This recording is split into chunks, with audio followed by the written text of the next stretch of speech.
Obrigado, presidente Eduardo. Boa tarde a todos. É um prazer estar aqui. Vou ajustar o microfone porque o presidente é muito alto. Sou baixinho. Bom, pessoal, bem-vindos então à nossa apresentação. Essa é uma iniciativa que é recomendada pela comunidade ICANN aqui na região. Nós chamamos de LAC-I Roadshow. É uma série de eventos que acontecem para informar a comunidade de stakeholders sobre assuntos atualizados a respeito de governança de internet. Assuntos como IPv6, segurança, estabilidade e resiliência do sistema de nomes de domínio são discutidos nesses eventos LAC Roadshow.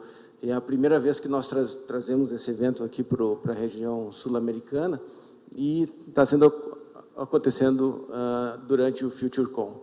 Essa é a nossa agenda, então esse é o nosso primeiro evento, agora durante o pré-evento da Abranet. Amanhã nós teremos palestras sobre IPv6 e segurança também no Auditório São Paulo. Também teremos mais uma apresentação sobre os impactos dos novos nomes de domínio. E na quarta-feira, no dia 15, nós teremos uma apresentação muito interessante, que eu vou falar daqui a pouquinho também, a respeito do relatório de e-friction, desenvolvido pela Boston Consulting Group. Bom, primeiro, eu gostaria muito de dar os parabéns para vocês, agradecer pelo trabalho que vocês fazem. Eu venho da Coreia do Sul, no início desse ano. Eu morei lá por 7 anos da minha vida, desde 2006. Mas antes disso, eu sou do interior do Rio Grande do Sul. Eu não sei se vocês conhecem uma cidade chamada São Sebastião do Caí. Ninguém é gaúcho que conhece? Obrigado. Pois é, depois de 7 anos na Coreia, meu pai falou para eu tomar juízo e voltar para casa, né? Mas tem uma coisa que se fala, que quem volta da Coreia, né, sofre de um determinado mal, né, que pode afligir, né?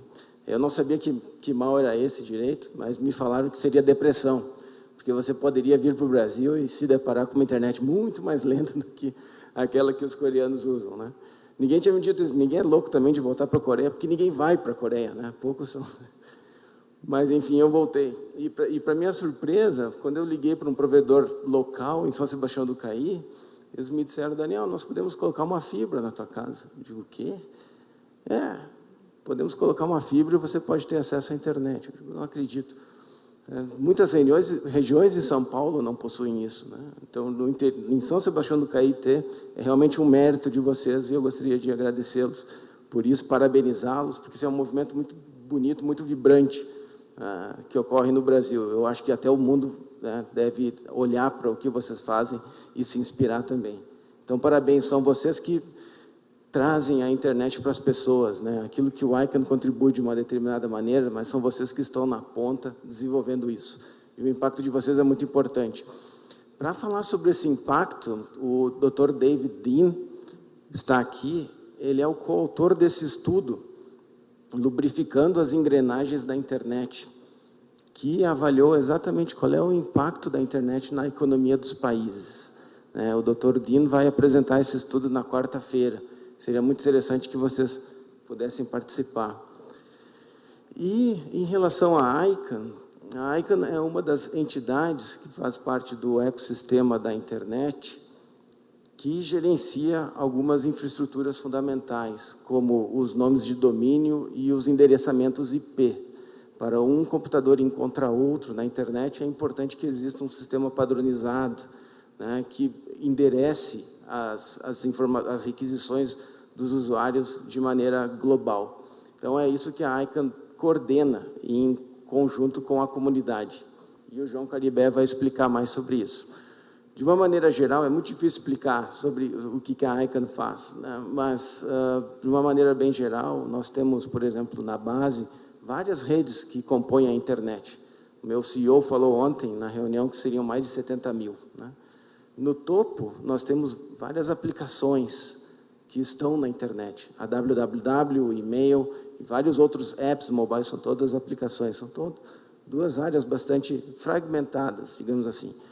O que une todas essas áreas é o que a ICANN faz, né? Um sistema padronizado que todos utilizam para se encontrar. né? É isso que a nossa organização procura fazer de uma maneira. E eu gostaria de, então, passar a palavra para o João Caribé, que vai explicar para vocês como se envolver nesse processo e como esse processo é dinamizado. Bom, o microfone só vai descendo, né? Daqui a pouco vai subir aqui o Daniel. Bom, eu tive a oportunidade de participar em 3 vezes no programa do Fellowships da ICANN, quer dizer, que é uma forma mais fácil, digamos assim, mais prática e mais econômica de participação em todo o processo multissetorial da ICANN. E esse programa é um programa aberto a todas as pessoas, todos os stakeholders e tal. Então, vou dar uma passada rápida no processo, no processo de engajamento, na questão do ecossistema, e a gente fala um pouco mais depois sobre isso. Bom, vamos dizer o seguinte, a internet, eu acho que aqui é muito difícil, aqui a gente está quase chovendo no molhado, né? Porque o público aqui são provedores de acesso, então eu vou explicar que a internet é um ecossistema para vocês, e você vai falar, muito bem, ótimo. Mas a gente sempre explica para um público menos especializado que o processo é um ecossistema, que você tem questões ligadas à parte técnica, que seriam os padrões, questões ligadas às partes, digamos, operacionais e legais, que são a regulamentações, desenvolvimento e tal, e, obviamente, o engajamento de todos os setores. A internet, ela é, na verdade,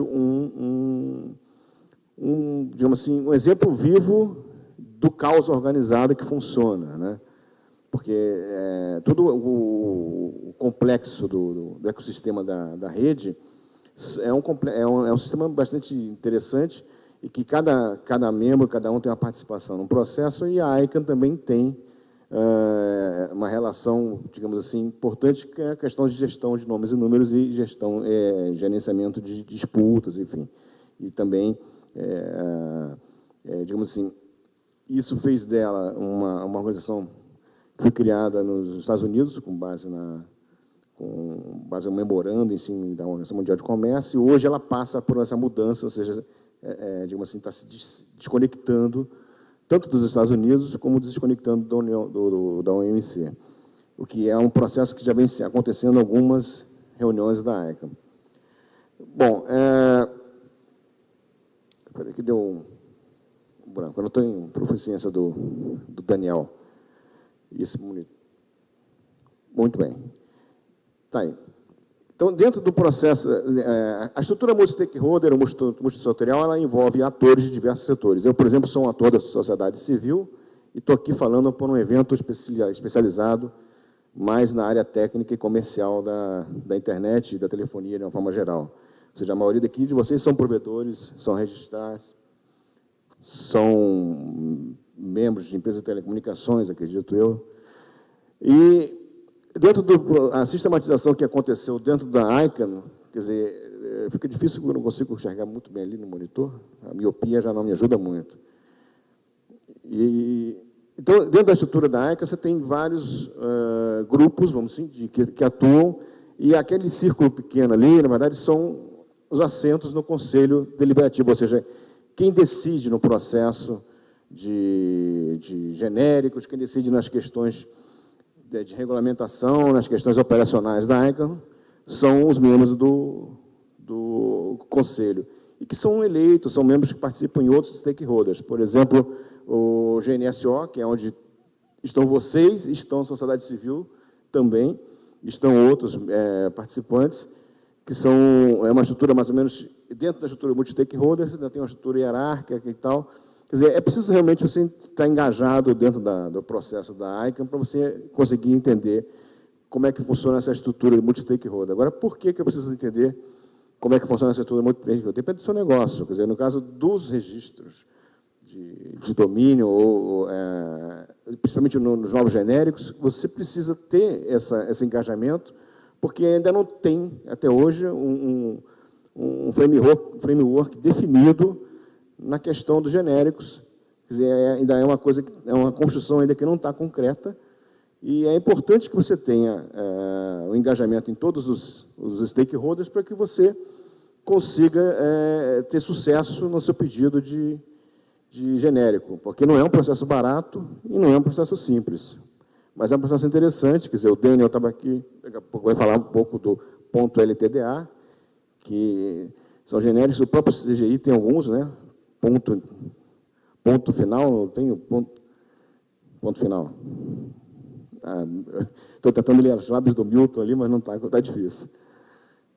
E ainda tem ali também outros stakeholders, que tem aqui embaixo o NONCOM, que é o que tem mais assentos, e que tem, na verdade, tem membros também dos stakeholders da direita, vamos dizer assim, e da esquerda, inclusive dos que não têm direito a voto. Você repararia na direita, você tem o GAC, por exemplo, ou a Internet Task Force e os outros demais, são stakeholders que discutem temas específicos e que não têm direito a voto. Para que passaram a ter, o GAC, o SAC e o... consegui ver o nome do último. Eles fazem parte do NONCOM, junto com participantes dos outros stakeholders, e que isso tem uma estrutura de voto. E existem as reuniões, digamos assim, as discussões acontecem o tempo todo, através de fórum de discussão, e dentro das reuniões da própria ICANN nós temos discussões específicas dentro de cada stakeholder, e temos também as reuniões dos shares, né? E depois da reunião de Bending, houve uma mudança, quer dizer, um desenvolvimento de um plano estratégico, isso aqui o Daniel já falou, isso aqui vai ser abordado pelo Daniel, pelo David, mas fala dos genéricos, dos novos genéricos, que... esse aqui e os nomes internacionais, que são com caracteres que não são mais com caracteres arábicos, né? Você tem caracteres chineses e árabes, enfim. Deve ser muito estranho você digitar um endereço em russo, ou em chinês, ou em coreano. Coreano é fácil, né, Daniel? Tranquilo, né? Bom, e agora sim, chegou a parte, digamos assim, que me chamou a essa participação. Como é que você participa dos processos da ICANN? Quer dizer, geralmente você entra para participar de um processo desse, você tem uma dificuldade, uma barreira de entrada que é uma dificuldade que seria um custo, efetivamente, porque para muitos provedores pequenos, por exemplo, você bancar uma passagem daqui para Singapura, por exemplo, e mais uma semana de estadia de hotel e alimentação, pesa, né? Mas também, para a sociedade civil, então, mais difícil ainda. Mas a ICANN criou esse programa, que eu achei, na minha leitura, é um programa de excelência, inclusive é um programa que é copiado, começou a gerar filhos, né? E é um programa que você se aplica a um conselho que decide se você vai ter direito à bolsa ou não, e você... Conseguindo a bolsa, você tem todo o custo de viagem coberto. Quer dizer, a passagem, o hotel e a sua participação. Obviamente que você não vai para fazer turismo, né? Mas, inclusive, o programa de fellowship não é moleza. Você chegou num país que tem 11 horas de fuso horário, no dia seguinte de manhã cedo, às 7, tem uma reunião. E essas reuniões são as reuniões de startup. Quer dizer, é interessante porque são várias reuniões que acontecem de manhã cedo, antes das reuniões do evento, por isso que as reuniões são tão cedo assim, e onde a coordenadora e os participantes dos diversos stakeholders vão lá falar um pouco sobre o seu stakeholder. Então, na verdade, se você tem um interesse específico de sociedade civil, ou de genéricos, ou de country codes, ou outra questão, você vai ter que assistir todas as apresentações, porque você está lá presente nisso. Então, de uma forma geral, é uma forma de entrada rápida, quer dizer, é uma oportunidade dada, você tem a possibilidade de participar do evento, você tem a viagem, e você tem, digamos assim, a facilitador, que é justamente esse Quick Start, que são as sessões matinais. Inclusive é aberta, porque eu tive na reunião de Durban, na África do Sul, foi quando eu passei a fazer parte do NCUC, que é uma constituição ligada ao GNSO, da ICANN, e aí me convidaram para falar dessa experiência de como novo membro do NCUC, sobre minhas expectativas, na primeira aula de governança, que teve uma escola de governança na África do Sul. E aí eu falei rapidamente do NCUC e falei isso aí, falei do fellowships e falei das questões de startup, e o pessoal gostou, acabei trazendo 2 ou 3 alunos do curso para fazer parte das reuniões que são reuniões abertas, ou seja, qualquer pessoa que pode participar. Se tiver uma reunião no Brasil, por exemplo, quem estiver aqui, não tem problema nenhum, inclusive de participar dessa reunião de startups. A próxima chamada agora é de 5 de dezembro. Essa reunião de junho vai ser aonde, Daniel? Você não tem lugar ainda, né?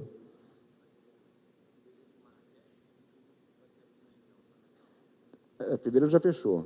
Fevereiro vai ser em Marrakech, em junho aqui na região, em outubro vai ser em Dublin, na Irlanda. E essa próxima chamada já é para a reunião que vai ser aqui na região da América Latina e Caribe. Não se sabe ainda qual é o local, efetivamente. Deve ser anunciado antes da próxima chamada, certamente. Acho que início de novembro deve ter sido definido isso. Então, são 3 reuniões anuais. No plano estratégico que está sendo traçado, essas reuniões estão tendendo até uma mudança, porque antigamente eram 3 reuniões anuais com peso iguais, e essas reuniões agora, a primeira reunião vai ter um peso maior, e a última reunião vai ser uma reunião bem mais deliberativa, por exemplo. Então, a ICANN tem sites e Wix, e cada stakeholder tem o seu site dentro da ICANN, quer dizer, o NCUC tem o seu site, o GAC tem o seu site, todos os demais têm o seu próprio site, você pode engajar, enfim, e é muito fácil também. Você pode, na verdade, começar a conhecer o processo da ICANN, ver qual é o seu grupo de interesse, aplicar para o seu grupo de interesse, mesmo antes de aplicar para o fellowship. Inclusive, isso é um agente facilitador, se você conseguir a bolsa para participar dos eventos. Isso daqui já é um produto que começou na reunião do Canadá, que é um plano estratégico, muito bem legal, o plano estratégico. Eu peguei ele pela metade, acompanhei isso. Isso é feito por uma outra stakeholder da ICANN, que é o at-large, que é um stakeholder de organizações da sociedade civil, só pode ser, e é, inclusive, dividido, estruturado entre o que eles chamam de halos, que é, por exemplo, você tem o AFRALO, que é da África, você tem o APRALO, que é da Ásia e Pacífico, e você tem o LAC-HALO, por exemplo, que é da América Latina e Caribe. E esse daqui, por exemplo, é o nosso, América Latina e Caribe. Por que a gente tem que entender, não só o planejamento estratégico, mas a participação da América Latina na ICANN precisa crescer bastante. A gente fez um levantamento dos fellowships. Quantos foram ao todo, Daniel? 300 e tantos, né? Então, dos 300 e tantos fellowships que participaram das reuniões da ICANN, só tem 5 brasileiros, dentre eles eu. E no at-large, por exemplo, que é da sociedade civil, que setores, tem também pouquíssimos brasileiros. E eu acredito que nos outros stakeholders que também tem. A gente não é só brasileiro, a gente tem que ter uma participação da América Latina. Então, há interesse da ICANN, há interesse estratégico, inclusive, para que a gente possa participar de uma forma direta ou indireta nas questões de disputa de domínios. Quer dizer, ganhou-se recentemente a disputa do Amazon, mas a gente ganhou, as coisas poderiam ser dificultadas um pouco mais ou mais facilitadas se tivessem mais atores da região. Teve dois genéricos que não passaram, que era o ponto Amazon e o ponto do Patagônia. Esse, então, o cara que aplicou desistiu, porque sentiu que ia ser muito difícil. A Amazon Books é um império e nós ficamos com a nossa Amazônia aqui. Então, é importante, isso tudo está disponível no site da ICANN, e, se caso a gente passa os links, que tiver interesse. O Daniel da ICANN vai estar aqui durante todo o evento, o Futuricão, tem um stand ali na exposição, tem, dentre outros, esse gráfico super tranquilo de você falando do modelo de multi-stakeholder da ICANN e como é que funciona, mas tem outros também de como participar e tudo. Tem vários, e também para tirar as dúvidas e interagir com os interesses nessas questões. Está acontecendo agora a reunião de Los Angeles, nesse exato momento, quer dizer, começou hoje, na verdade começou hoje, começou amanhã, começou na terça, não é isso? Então, começou hoje. Não, a reunião de Los Angeles começou hoje, mas o fellowship começou ontem, começou domingo. Que a primeira, inclusive, é um dia inteiro domingo. Você vai passar o domingo numa reunião. Enfim, e tem várias referências para empresários, quer dizer, acho que é mais fácil tirar uma foto desses slides do que tentar anotar tudo. E o mais importante... Posso mudar? Alguém está anotando? Tem os contatos aqui. Quem tem QR Code, é só fotografar o QR Code. Quem não tem, anota que está à direita.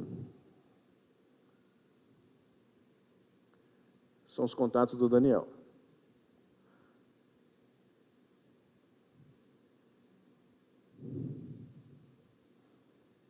Como é que a gente está de tempo aqui? Tranquilo, né? Tem tempo ainda. 20 minutos. Acabou indo rápido, mais do que eu imaginava. Bom, eu acho que a gente podia abrir para interação, quer dizer, dúvidas e ponderações da plateia. Se alguém tiver alguma colocação, alguma pergunta a fazer, faça para quem de direito. Alguém tem alguma questão, alguma ponderação aí?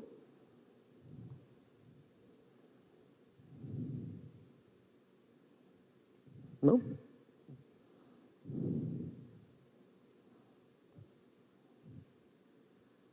E tem o meu também, quem quiser o meu contato.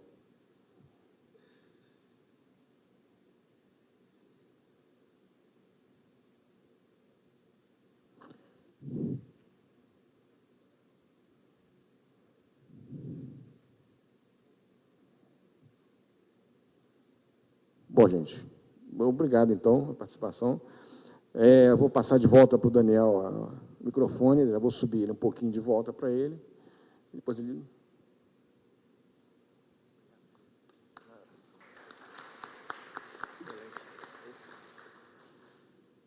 A próxima apresentação, então, vai ser o Daniel Opperman. Eu acho que é o próximo slide, se puder trocar a apresentação. Quem vai falar sobre o novo nome de domínio genérico .ltda. Então, com vocês, o Daniel Opperman.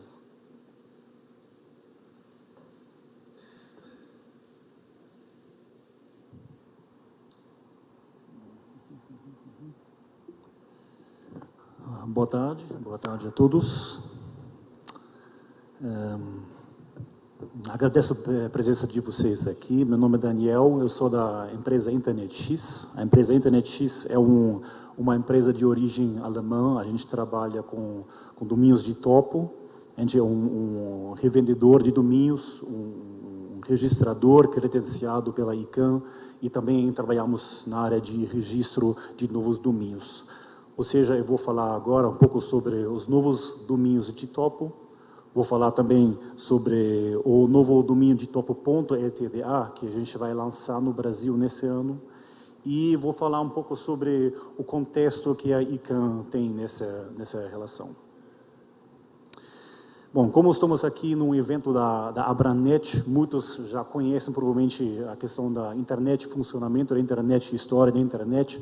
Mesmo assim, eu pensei, eu vou fazer uma breve introdução ao tema para as pessoas que vêm de uma outra área. Opa. Então, a internet foi fundada nos anos 60, nos Estados Unidos, numa instituição que se chamava ARPA, Advanced Research Projects Agency, que é uma agência do governo dos Estados Unidos. E essa agência construiu redes de computação a partir dos anos 60, construiu uma rede que se chamava de ARPANET, e através da ARPANET foi desenvolveu a internet depois. E essa rede de computadores foi conectada realmente, principalmente em instituições acadêmicas na América do Norte. Depois, cada vez mais países instituições de outros países conectaram a internet.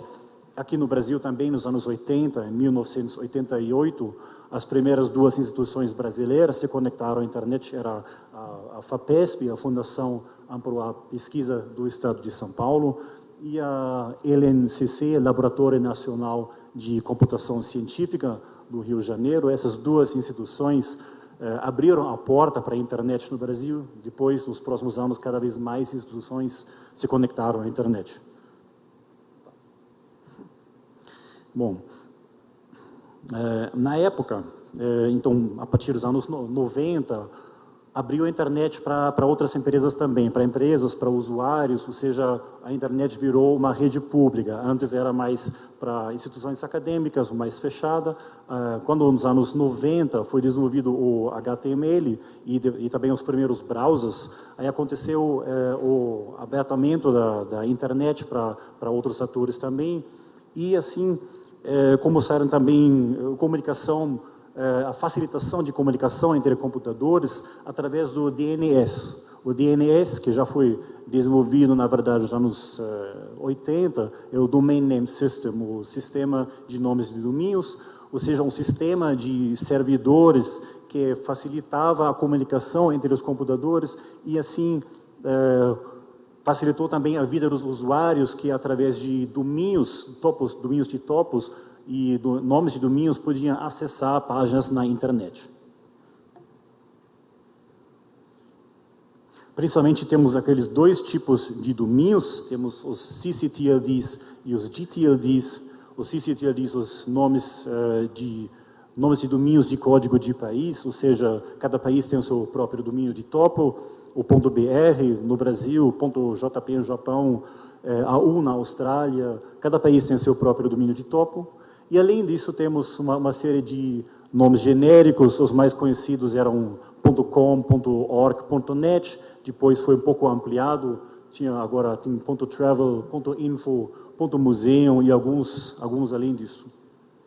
Quem estava responsável para esses domínios, para a administração desses domínios, era uma instituição que se chamava IANA. Na verdade, na época, ainda não era uma instituição, era uma pessoa. Era o Jon Postel. O Jon Postel criou a IANA, a Internet Assigned Numbers Authority, que era uma autoridade responsável para a administração desses domínios. E o próprio Jon Postel desenvolveu em 1996 a ideia de ampliar esse sistema de nomes, de incluir mais nomes de domínios para conseguir uma diversificação desse sistema de nomes de domínios, o DNS, para criar também mais competição, porque na época só tinha 3 domínios, org, com e net. E então ele desenvolveu essa ideia de incluir 150 novos domínios nos anos 90, a partir do primeiro ano, e depois disso, cada ano, mais 90 domínios. Ou seja, ele queria incluir uns 400, 500 novos domínios no longo dos anos. Só que quando a comunidade de internet conversou sobre essa questão, facilmente eles descobriram que ninguém tinha, na verdade, a autoridade de decidir qual domínio você pode incluir na internet, quem pode incluir, quem pode administrar, quem é responsável para qual domínio. Então, eles perceberam que na época ainda a internet não estava pronta para essa ampliação do sistema de nomes de domínios, e então esse processo não aconteceu nos anos 90.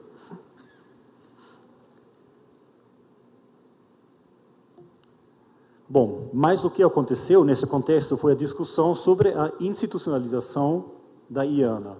Então, foi criado, no longo dos anos 90, tinha uma discussão sobre esse tema, e em 98 foi criado a ICANN, a Internet Corporation for Assigned Names and Numbers, que hoje é a organização mais importante na administração da internet. E dentro da ICANN temos a IANA, agora como departamento responsável por vários assuntos, entre eles para a administração do DNS, do Domain Name System, sistema de nomes de domínios.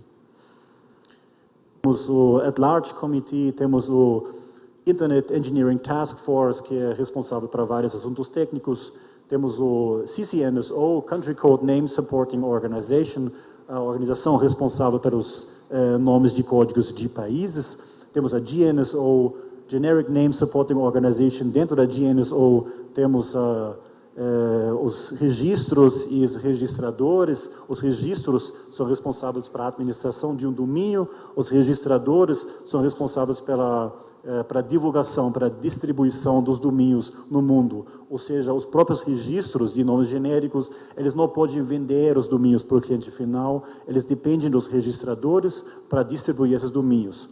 É um pouco diferente no caso dos domínios de código de países, Por exemplo, o registro BR pode oferecer seus domínios diretamente para o cliente final. No caso do .com, por exemplo, cada um vai para um provedor de hospedagem, esse provedor de hospedagem tira o domínio de um registrador, esse registrador recebe o domínio de um registro. Um caminho é um pouco diferente. Bom, desde 98, então, existe esse modelo da ICANN, e poucos anos depois da fundação da ICANN, foi retomado essa ideia, esse plano antigo do John Postel para ampliar o sistema de nomes de domínios. Então, foram alguns anos de preparação desse programa e em 2012 a ICANN lançou esse programa, The New gTLD Program, um novo programa o programa dos novos domínios genéricos. Tinha várias empresas participando e alguns números, eu tenho, antes dos números eu tenho alguns exemplos aqui. Então, a partir de agora, vários domínios novos vão ser introduzidos ao sistema de nomes de domínios. Alguns já aconteceram, outros vão ser incluídos nos próximos meses. Temos .app, .group, .shop, .blog, .home, várias opções que vão ser incluídos no sistema de nomes de domínios nos próximos anos. Agora tem os números. Então, temos 1.930 candidaturas de 1.155 organizações para 1.409 novos domínios genéricos. Esses números são bem grandes. 1.409 novos domínios. Obviamente, não todos eles vão entrar no sistema, porque existe um processo de avaliação. Alguns vão ser retirados, outros são talvez bloqueados. Mas mesmo assim, a quantidade de domínios que vai entrar na internet a partir desse ano é muito grande. Vai ser talvez em torno de mil e pouco domínios. Só que não todos vão entrar em todos os países. O João já tinha mencionado que existem agora os IDNs, os Internationalized Domain Names, ou seja, agora é possível também lançar seu domínio de topo em chinês, em grego, em russo, em árabe, para facilitar a vida das pessoas nesses países. E, além disso, temos também a situação de 1.930 candidaturas para 1.409 domínios. Isso significa que muitas empresas se candidataram pelo mesmo domínio. Então, criamos a situação agora que 5, 6 ou 10 empresas querem, por exemplo, administrar .app, ou .blog, ou .book, .cloud, todos esses domínios. Então, agora começou esse processo, ou na verdade em 2012, começou esse processo da avaliação da ICANN para definir qual empresa realmente pode administrar qual domínio, porque cada domínio só pode ser administrado por uma empresa. Esse processo começou em 2012 com uma avaliação básica pela ICANN, ou seja, eles analisaram a documentação de todas as empresas, todos os formulários preenchidos, as taxas pagas, toda essa parte burocrática no começo. E depois, quando esse primeiro processo passou, começou aquela disputa entre as empresas, quem pode administrar qual domínio. E existem vários tipos de domínios. Tem domínios abertos, que são abertos para todo mundo registrar. Existem marcas registradas, ou seja, algumas empresas vão lançar seu próprio domínio de topo, que são principalmente só para eles, .ipiranga, .bradesco, .itaú, .globo, .natura. Várias empresas no Brasil e em outros países vão lançar seus próprios domínios de topos. Além disso, temos os TLDs geográficos, ou seja, cidades, por exemplo, estão lançando seus próprios domínios. Rio vai ter um próprio domínio, London, Berlim, várias cidades vão lançar seus próprios domínios agora. Temos também os interesses do GAC, tem o famoso conselho do GAC, the GAC Advice, ou seja, a GAC, Governmental Advisory Committee na ICANN, é aquela associação, aquele grupo de governos na ICANN que pode, por exemplo, apoiar ou bloquear certos domínios. Isso também é um processo que demora bastante. Temos também aquela questão de community TLDs. Tem algumas organizações que querem lançar um domínio de community, ou seja, que é só disponível para um certo grupo de pessoas que eles definem. E você tem que ser membro desse grupo de pessoas para conseguir acessar um domínio. Esses casos são bem raros, mas teoricamente eles existem. E temos no final os contention sets. Os contention sets é aquela situação que eu já tinha falado, que várias empresas estão pedindo o mesmo domínio, por exemplo, .app, que tem mais que 10, acho que 13 empresas disputando, e quando você tem 10, 11, 13 empresas de vários países do mundo disputando por o mesmo domínio, você pode imaginar que é um processo muito demorado. Então, o que acontece é que as empresas primeiramente devem conversar entre eles para resolver essa situação. Eles podem criar novas empresas, cooperações, uma empresa vende sua candidatura para outras, então tem várias situações, vários modelos que estão em processo agora. E caso no final não tenha uma solução desses contention sets, a ICANN faz leilões. E não só a ICANN, na verdade a ICANN tem leilões da ICANN e tem leilões de empresas particulares também. Ou seja, caso no final não está claro qual empresa pode ser responsável pela administração de qual domínio, vai ter uma leilão entre todos os participantes e um vai ganhar no final.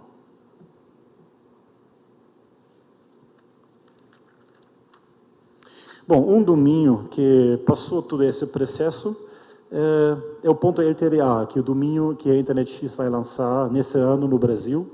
É um domínio que é direcionado para empresas, para sociedades limitadas, para eles criam seu próprio nome, seu próprio espaço na internet. Ou seja, é um espaço de nomes completamente disponível agora para empresas que principalmente querem cadastrar ou o seu nome ou talvez uma expressão genérica em relação ao seu negócio. Talvez eles já tentaram cadastrar seu nome em outros espaços no Country Code ou em outros nomes genéricos e não conseguiram, porque de fato muitos nomes já estão cadastrados por muitos anos. Então esse é um espaço para empresas do tipo sociedade limitada para cadastrar seus novos domínios na internet. Essas são as regiões onde o LTDA está disponível, principalmente no Brasil. O Brasil é o maior espaço para sociedades limitadas. Tem também na Colômbia, Equador e no Chile. E tudo junto tem em torno de 6 milhões de sociedades limitadas oficialmente registradas na América do Sul. Isso é uma quantidade muito grande. Muitos deles, obviamente, já têm um domínio. Muitos deles, talvez, estão muito felizes com o seu domínio. Outros, talvez, ainda não têm. Muitas empresas, de fato, não entraram na internet ainda. Ou outros não estão felizes com o seu domínio porque eles não conseguem um nome que combina muito bem com a atividade deles ou com o nome da empresa deles. Então, para essas empresas, a Internet X oferece o espaço de nome .ltda para cadastrar um novo nome. Aqui tem alguns dados que são importantes para esse processo. Cada domínio de topo que vai ser lançado agora está passando pela fase Sunrise. A fase Sunrise é um período de 4 semanas, nesse caso começa no final de outubro, daqui 2 semanas. É um prazo definido pela ICANN para facilitar a proteção de marcas. Ou seja, existe um banco de dados na ICANN, se chama Trademark Clearinghouse, e esse banco de dados está aberto para todas as empresas, todas as marcas registradas que podem se cadastrar nesse banco de dados e assim proteger suas marcas em todos os domínios que vão ser lançados nos próximos anos. E no caso da LTDA, essa fase começa no dia 29 de 10 até 28 de novembro. E a partir de dezembro, 2 de dezembro, entra a fase live. Isso é a data oficial, launch date da .ltda no Brasil. E a questão também é onde as empresas podem cadastrar. Como já tinha falado antes, o registro de um domínio genérico não pode vender diretamente para o cliente final, mas precisa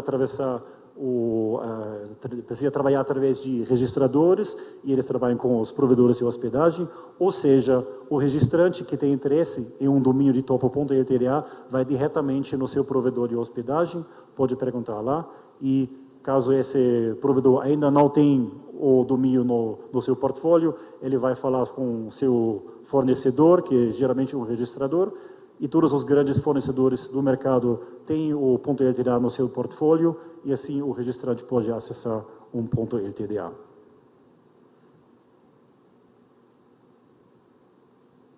Bom, Isso foi a primeira fase, a primeira rodada do programa de novos domínios genéricos. Na verdade, a ICANN já está pensando sobre o lançamento da próxima.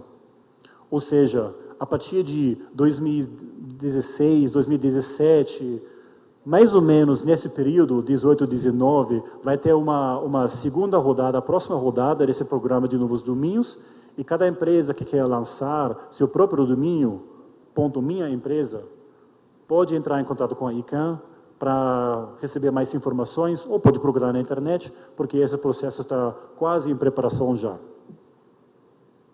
Então, eu estou aqui no stand da ICANN nos próximos dias, junto com o Daniel também. Então, caso alguém tenha perguntas sobre esse processo de próprio domínio ou sobre o .ltda, pode perguntar a gente.